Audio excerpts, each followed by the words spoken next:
여러분 안녕하십니까? 제20대 대선을 오늘로 8일 앞두고 역대 그 어느 대선보다 예측이 어려운 초박빙의 선거전이 펼쳐지고 있습니다. 오는 4일에는 사전투표가 시작됩니다. 여야는 승부처인 호남에서 지지층의 사전투표율을 높이기 위해 총력을 기울였습니다. 박상훈 기자입니다. 승자를 장담하기 어려운 안개 속 판세. 지지층 결집은 이번 대선 결과를 가를 핵심 요인으로 꼽힙니다. 오는 금요일 시작되는 사전투표에 여야가 사활을 거는 이유입니다. 박빙의 선거 구도에서는 지지층들이 최대한 투표장으로 가서 표를 던지도록 하는 것이 가장 중요한 것이기 때문에 지지 지역에서는 투표율을 최대한 높이는 정당 후보가 유리한 상황이라는 거죠. 이에 민주당은 텃밭인 호남의 사전투표율을 높이기 위해 그래도 민주당을 외치며 지지를 호소했습니다. 3월 4일, 5일 사전투표에 적극 참석해 주십시오. 3월 9일 날 이재명 대통령 뽑아 주십시오. 이재명 대통령 뽑아 주시면 광주가 대한민국의 중심 도시, AI 중심 도시가 됩니다, 여러분. 국민의힘은 2030을 중심으로 호남의 바닥 민심이 달라지고 있다며 민주당 독점의 폐해를 알리는 데 주력했습니다. 지난 5년 우리 삶이 너무 힘들어졌습니다. 우리의 꿈이 빼앗겨 버려졌습니다. 집을 살 꿈도 그리고 일자리를 얻을 꿈도 빼앗겨 버려졌습니다. 국민의당은 권은희 원내대표를 중심으로 광주 전남권 집중 유세를 이어가며 안철수 후보의 지지를 호소했고, 정의당은 양당 정치의 종식을 강조하고 전통적 지지 기반인 노동계의 지지를 호소하며 지지층 결집에 집중했습니다. KBS 뉴스 박상훈입니다. 점점 과밀화되는 수도권, 반대로 소멸 위기에 처한 기업. 대선 후보들은 지역 균형 발전의 해법으로 어떤 방안을 내놓고 있을까요? 대선 후보의 공약을 살펴보는 마지막 순서로 오늘은 수도권과 지역의 격차 해소 공약을 이성각 기자가 보도합니다. 여야 대선 후보들은 지역 균형 발전의 시급성과 중요성에 대해 공감하면서도 해법은 달랐습니다. 민주당 이재명 후보는 호남권, 동남권, 대경권 등 수도권 외에 인구 500만 명을 하나로 묶는 4대 메가시티 조성과 함께 남부 수도권 구상을 내놨습니다. 남부 수도권 구상은 소멸 위기에 처한 영호남권을 돈과 사람이 다시 몰려드는 기회의 땅으로 만들겠다는 과감한 국토 균형 발전 전략입니다. 국민의힘 윤석열 후보는 지역 광역교통망 확충과 교육, 의료, 문화 부분 격차 해소, 또 지역에 맞는 첨단 산업을 육성해 선순환 구조를 만들겠다고 제시했습니다. 첨단 기술 선도를 통해 도달하는 역동적인 혁신 성장은 성장과 복지의 지속 가능한 선순환을 이루는 것이라고 생각합니다. 정의당 심상정 후보는 전국 10개 지역 거점 국립대학에 대한 지원을 늘리고 인구가 줄어드는 시군구를 몇 개씩 합쳐 혁신도시를 만들자고 제안했습니다. 인구가 감소하는 시군구를 통합해서 70개 혁신도시를 만들고 또 15분 안에 일자리와 교육 그 문화를 연결시키는 그런 200개 강소도시를 만들고, 국민의당 안철수 후보도 5대 광역경제권 계획과 중앙정부 권한의 상당 부분을 지자체에 넘기는 실질적 지방분권도 공약했습니다. 권한과 재정권을 기업을 유치할 수 있을 정도 수준의 권한을 지방정부에게 이양을 해야 됩니다. 그 다음에 또 두 번째로는 광역 경제권을 만들어야 됩니다. 2차 공공기관 이전, 이른바 혁신도시 시즌2에 대한 후보들의 입장에는 온도차가 있었습니다. 이재명, 심상정 후보는 이전 기관 규모와 이전 장소, 착공 시점 등을 밝히며 속도감 있는 추진을 약속했지만 윤석열 후보는 1차 이전에 대한 평가가 먼저라는 입장이고, 안철수 후보도 지역 내 산학연 연계를 해법으로 제시하면서 신중해야 한다는 입장입니다.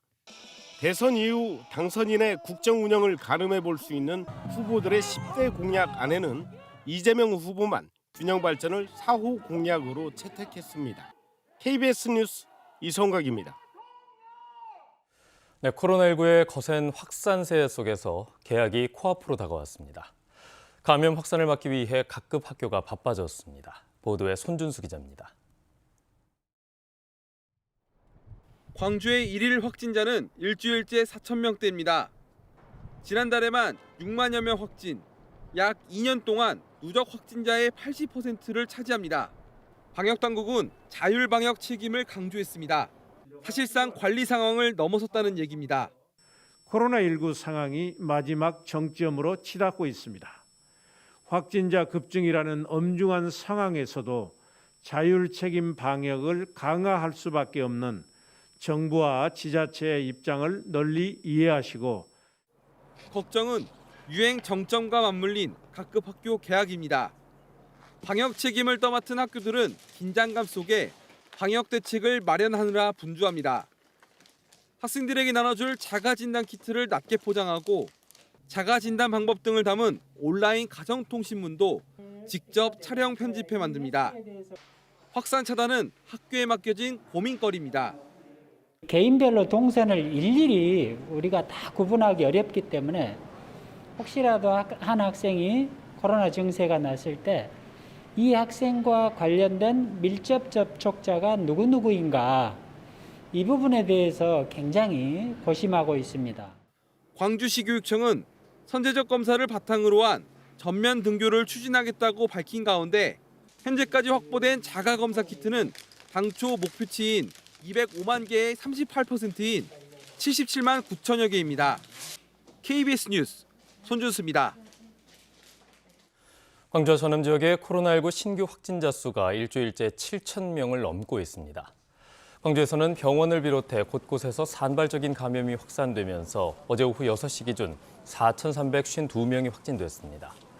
전남에서는 목포와 여수, 순천에서 500명 안팎이 감염되는 등 어제 오후 5시까지 2,969명이 확진됐습니다.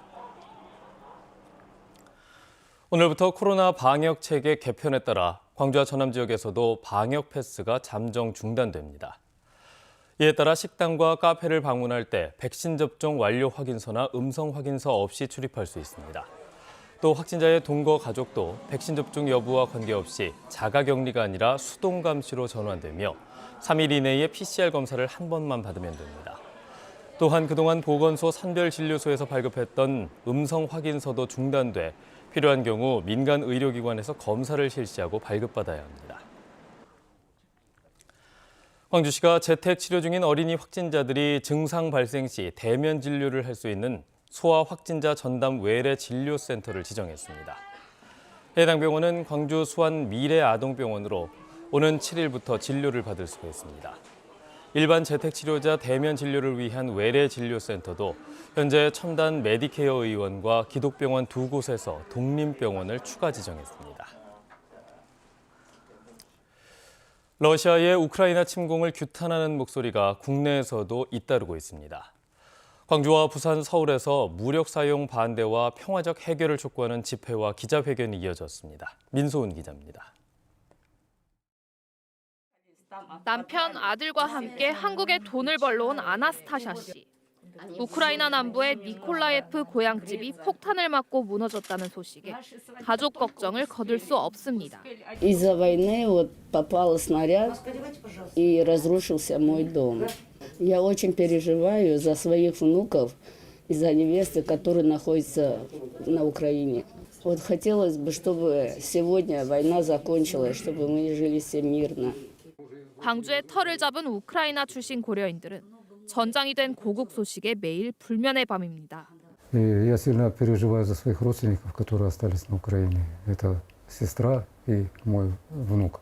Это самые близкие люди, которые остались на Украине. 러시아는 우크라이나 침공 즉각 중단하라.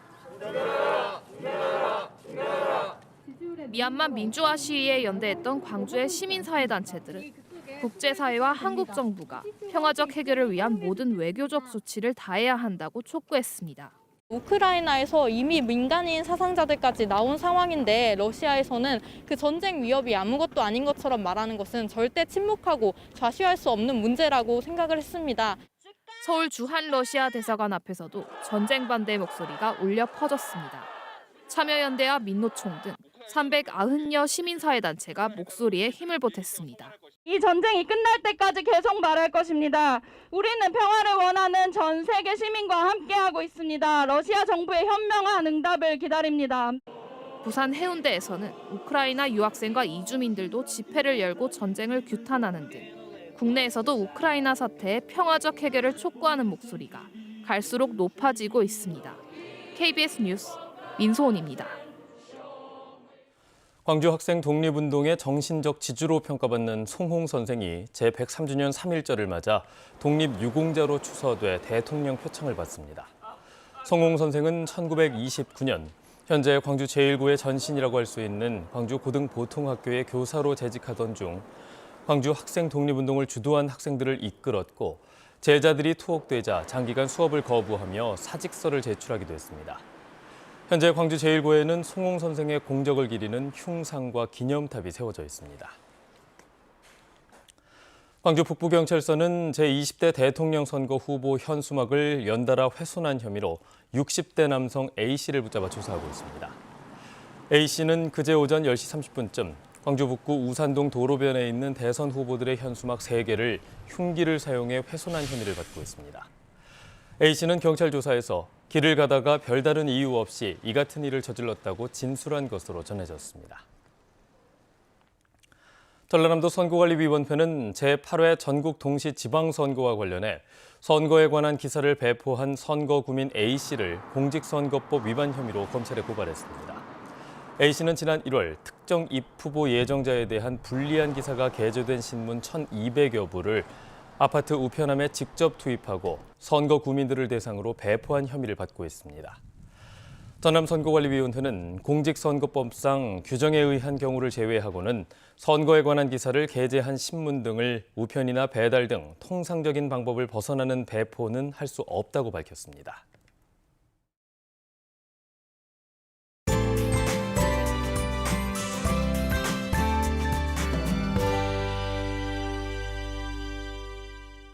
(3.1절인) 오늘 포근한 날씨와 함께 전국에 비 소식이 있습니다. 현재 광주 전남 지역도 대부분 지역에서 약하게 비가 이어지고 있는데요. 오늘 오전까지 5mm 안팎의 비가 더 내리다 그치겠습니다. 다만 양이 워낙 적다 보니까 동부 지역에 내려진 건조특보는 유지될 가능성이 있습니다. 산불 등 화재 예방은 계속해서 잘해주셔야겠습니다. 서해상에서는 바다 안개가 발달하면서 서해안 지역 곳곳으로 유입이 되고 있습니다. 가시거리가 1km 미만으로 좁혀진 곳들이 있으니까요. 오늘 낮까지는 조심하셔야겠고요. 오후부터는 초미세먼지가 유입되면서 일시적으로 공기가 탁해지겠습니다. 비는 내리지만 오늘 포근한 날씨가 이어지겠습니다. 아침 기온 광주가 6도 등 어제보다 6에서 16도가량 높은 기온으로 시작하고 있고요. 한낮 기온 14도까지 올라 포근하겠습니다. 여수의 낮 최고 기온 14도, 순천 17도로 이 두 지역은 낮 기온도 어제보다 1, 2도가량 높겠습니다. 목포의 낮 최고 기온 10도, 강진 14도, 완도 13도까지 오르겠고요. 신안을 비롯한 그 외 도서 지역은 10에서 11도가 예상됩니다. 서해남부 먼바다는 바람이 강하게 불고 물결이 최고 2.5m로 높게 일겠습니다. 내일은 다시 북서쪽에서 찬 공기가 유입되면서 오늘보다 아침 기온이 5도 이상 뚝 떨어지겠습니다. 날씨였습니다. 뉴스를 마칩니다. 여러분 고맙습니다.